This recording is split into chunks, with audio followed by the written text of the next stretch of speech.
Kan kalau lu kan nggak gitu ya, maksudnya ada lah sedikit misalnya gitu kan. Ayam pun sama gitu, dan ayam menurut gue sih fragile ya kalau gue bilang ya. Selama ini kalau gue lihat sih fragile. Jadi kepentok dikit memar gitu, itu sangat bisa terjadi sih. Jadi kalau memang mau menghindari itu sebenarnya Piara ayam sendiri.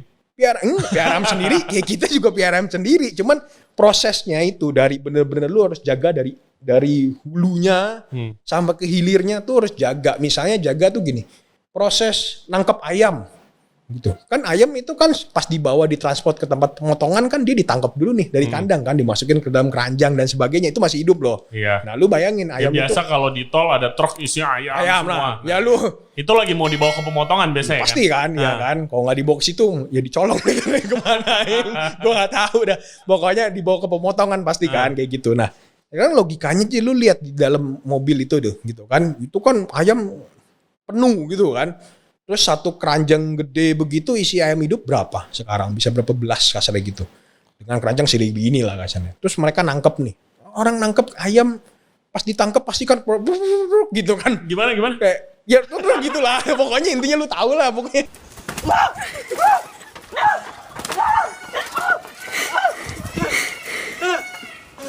Pokoknya kan gerak-gerak gitu kan intinya, gitu. Kalau lagi ditangkap begitu, ya mereka ngelawan gitu kan pasti ya kena aja nabrak gitu loh, memar. Itu akhirnya jadi bruises gitu loh. Terus kayak kita tuh udah coba jaga sampai yakin kita nggak boleh ayam yang mati di jalan itu gue nggak boleh potong loh, Re. Oh gitu. Ya gue sih nggak potong ya, gue nggak tahu yang lain. bukan menjelekan, gue nggak tahu yang lain gitu. Tapi kayak kalau gue sih nggak potong. Jadi ayam segar lah ya, hanya ayam segar. Karena secara halal nggak boleh, Re. Orang kalau udah mati itu nggak boleh dipotong lagi gitu loh. Iya, peraturannya nggak boleh. Peraturan nggak boleh. Jadi gue memang nggak itu istilahnya udah kosnya gue lah. Kalau itu makannya kan nggak boleh sampai mati banyak kan. Jadi kalau ngomong benernya tuh ayam udah ditangkep, harus di resting dulu di mobil karena takut stres. Pengaruh cuy. Oh gitu prosesnya. Iyalah. Kayak lu apa sih katanya kalau sapi misalnya gitu kan dikasih musik daging lebih enak gitu kan katanya. Oh ya kayak mungkin gitu ya, mungkin ya. Kalau gue bilang ayam ya, juga mungkin coba sama. jelasin like step by step. Misalnya ayam lu masuk nih satu truk. Ayam masuk nih gitu kan, harus di resting dulu nih. Gitu kan waktunya resting ya didiemin aja gitu kan. Di dalam mobil biar nggak stres gitu kan. Kan katanya kalau lagi perjalanan stres kan. Gitu. Kalau lagi stres lagi penuh gitulah satu mobil. Didiemin dia di resting, nanti udah selesai resting ya digantung tuh kakinya kebalik tuh gitu kan.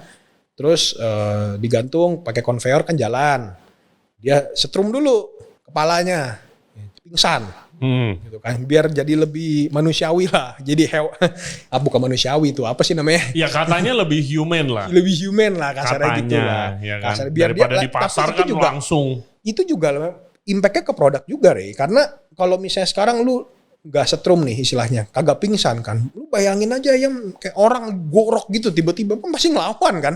Nah sekarang dia lawan gitu kan pasti jadi nabrak-nabrak cuy. Ya lebih memar lagi gitu kan. Jadi memang harus disetrum gitu loh, disetrum tapi nggak boleh sampai mati gitu loh. Setrum pingsan dia disembelih gitu kan, nanti kan dia didiemin tuh bleeding gitu kan, ada jadi keluarin darahnya gitu. Of course. Waktu tertentu kan.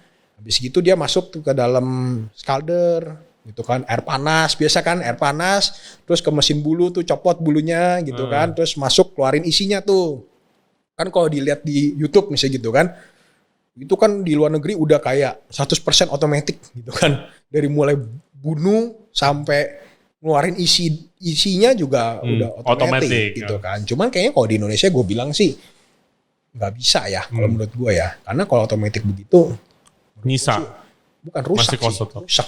Kalau gue bilang isinya rusak ya. Kalau di luar negeri mungkin ya, dulu di Prancis dimakanin gak sih yang kayak gituan tuh, jeroan ayam gitu tuh. Dimakan. 100% dimakan sama orang gitu, bukan dialihin digiling sama apa gitu. Nah, dimakan. Kayak gue di Prancis itu mereka sangat suka jantung, ampla gitu, jeroan sangat dicari. Tapi usus enggak ya.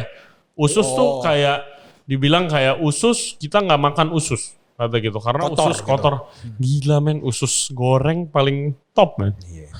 Makanya orang bule tuh kurang gaul sih kalau gue bilang. Harus dimain ke sini sebenarnya. Terus proses lanjutin. Pokoknya udah baru keluarin, dicabut bulu, udah kejabut bulu, keluarin isi gitu kan. Pokoknya potong kepala, keluarin isi, terus masuk air dingin. Udah sebenarnya. Kan udah lu cabut bulu udah botak, udah keluarin isi udah bersih gitu kan, kepotong kepala, potong ceker udah sebenarnya kayak gitu. Dan ini juga guys yang mungkin nggak banyak tahu itu lu bisa request kan, lu mau ukurannya sebesar apa? Oh bisa, iya kan karena nanti setelah selesai itu kita grading kan, gitu ukurannya. Ayam kan pasti beragam tuh, ada yang kecil banget, ada yang gede banget gitu kan. Orang kan di sini gede banget mana sih dimakan, istilahnya buat kita ya rumahan mungkin ya, kalau di Jakarta sih kalau gue lihat ya. Emang dimakan ya, bukan kayak lu lah, bukan nggak dimakan sih, cuman orang lebih nggak prefer pasti kan. Nggak prefer ayam gede karena biasanya daging alot, tapi sebenarnya gitu. Kalau mau masak yang longer time kayak misalnya opor atau mungkin mau rendang itu harus pakai ayam yang alot. Kalau lu pakai ayam yang biasa, hancur. Dagingnya kebanyakan. Berapa kali lu misalnya lu masak opor atau makan opor di mana gitu, tapi lu sendok udah hancur. Nah itu, mestinya lu pakai ayam. Bahkan dipakai ayam petelur. Misalnya gitu, yang dagingnya udah alot gitu. Memang sengaja ya. Karena kan masaknya lama, Jim. Diinin ya, di apa sih namanya? Digodok. Iya, digodok kan. Lama kalau lu pakai ayam broiler biasa itu hancur. Memang tapi kalau di kita juga ayam gede mungkin diambil dagingnya, gitu kan. Karena kan dagingnya besar. Terus ayam itu umurnya berapa lama sih biasa sampai siap panen gitu? Sekarang mungkin berapa ya? 28 hari ya. Tergantung ukuran yang lu mau sih. Lu ukurannya berapa gitu kan. Misalnya ukuran yang lu ambil. Kita misalnya pakai ayam hidupnya 1,6 gitu ya. Ya itu kan berarti dia harus ukurin. Ya ayam kan sama bertumbuh juga cuy gitu kan. Oh iyalah. Istilahnya kalau kita diemin lama ya udah gede kayak penguin bisa. Gitu kan kalau ngomong kasar. Ya ayam ya gitu kan. Orang kan di sini tapi kan kalau ayam kayak kalkun gitu siapa yang mau beli anjir gitu kan. Jadi memang begitu. Jadi disesuaikan dengan kita yang maunya berapa ukurannya ya udah harinya siap panennya segitu ya kita panen. Terus sekarang kan udah mulai ada beberapa kayak ayam probiotik gitu atau organic chicken gitu. Itu apa sih bedanya, boleh dijelaskan? Pasti lu lebih ngerti. Bingung kalau ngomong organik ya. Kalau ngomong organik tuh berarti bener-bener logika gue ya. Nggak pakai apa-apa gitu kan. Bener gak sih kayak di luar gitu kan. Organik tuh nggak pakai apa-apa gitu kan. Kasih makan ya biasa aja. Makan biasa gitu kan. Mungkin kalau lu nerakin 1-2 ekor bisa ya. Tapi gue nggak tahu kalau misalnya nerakinnya dalam skala massa besar bisa nggak sih gitu kan kasarnya ya, itu gue nggak tahu, tapi di supermarket sih ada yang kalau ayam katanya probiotik gitu. Probiotik sih memang ada. Jadi kalau ayam kan gini ya, yang gue nangkep di peternakan ya, ini balik lagi di peternakan.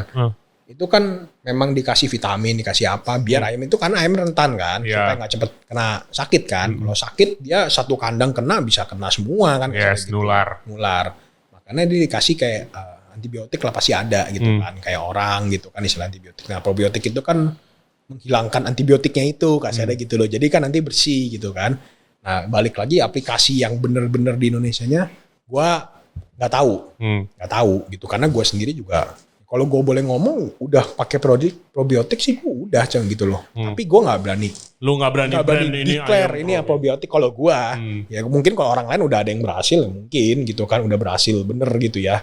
Tapi gue nggak bisa ngomong lah gitu. Kalau gue pribadi gitu. Oke, kita masuk ke questions penutup nih bro.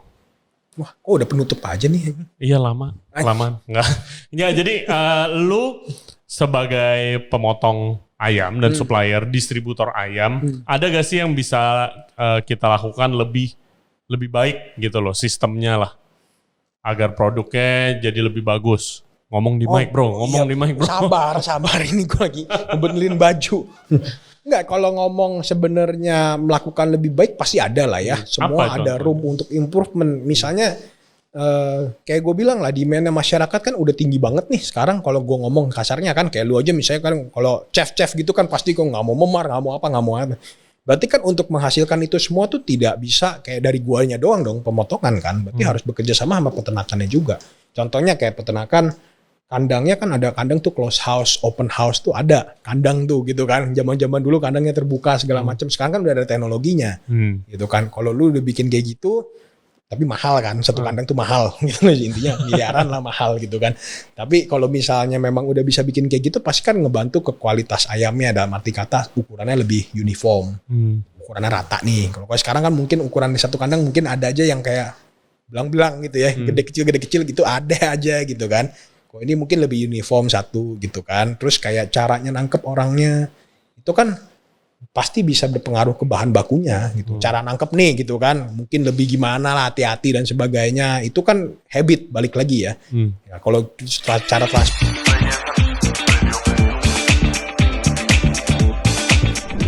ya, orang tuh selalu gitu ya. Orang selalu berpikir kayak ayam lu main ayam tuh enak deh. Iya dong, pasti kan. Siapa sih nggak makan ayam gitu kan? Tapi kan orang lupa persaingannya juga banyak cuy. Nah udah masyarakat Indonesia tuh mindsetnya barang frozen tuh barang lama. Padahal belum tentu juga kan.